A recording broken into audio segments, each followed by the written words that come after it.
नौशर फिरोज मामा के ख़बर ॾींदा हलूं। डिस्ट्रिक्ट रिपोर्टर मोहम्मद हसन सूमरो जी रिपोर्ट मुताबिक़ इंसान ज़ात जी ख़िदमत अवलेन फ़र्ज़ु आहे। हर माण्हू बेसहारा माण्हुनि जी ख़िदमत करे इंसानियत जो घाट ऊचो थी वेंदो।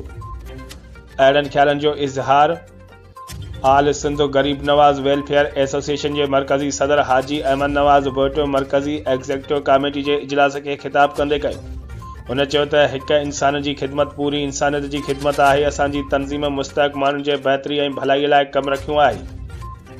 जॾहिं त मरकज़ी सदर अॻुवाननि जी राय सां ठारूशाह में पब्लिक पार्क की मंजूरी ॾिनी ऐं गरीब मुस्तहक़ माण्हुनि लाइ राशन जो ऐलान कयो। हुन इहो बि चयो त असांजी तंज़ीम 1993 खां बेसहारा माण्हुनि जी खिदमत करे रही आहे। जॾहिं त ग़रीबनि खे सिहत जूं सहूलियतूं ऐं एम्बुलेंस जी सर्विस 24 कलाक मुयसर कई वई आहे। आयल मेहमान के तोहफ़ा ॾिना वेंदा आहिनि। मां गुज़ारिश कंदुसि फ़क़ीर आदिलाबादी साहब खे अजरा खणी अचनि। जेको पाण एम ज़फ़र तगर साहब खे पाराईंदो।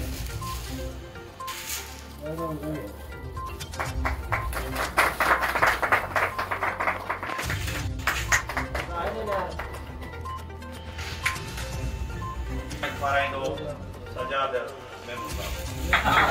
गुल खणी आए मेदून आया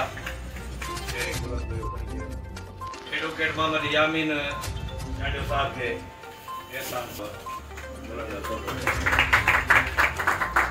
हवायो खणी आया चांडियो साहब के गुज़ारिश कंदुसि असां वटि महिमान आयल आहे मौजूद महिमान ख़लीफ़ा अदनान खे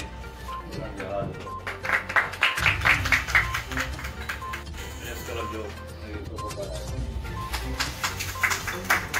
नेशनल प्रेस क्लब का असांजो अतीक मिसड़ो साहब आयल आहे।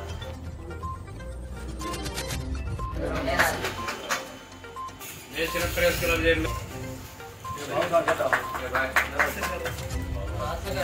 बाकी जेके भी ज़फ़र तगर साहब के था हाणे जेके भी आयो दोस्त वारे वारे दा पाराए बाबा फोटो कटवाए सके पाराए बाबा। मेहरबानी दोस्तन जी जी सर तारा ज़फ़र के हां बाबा हां बाबा जी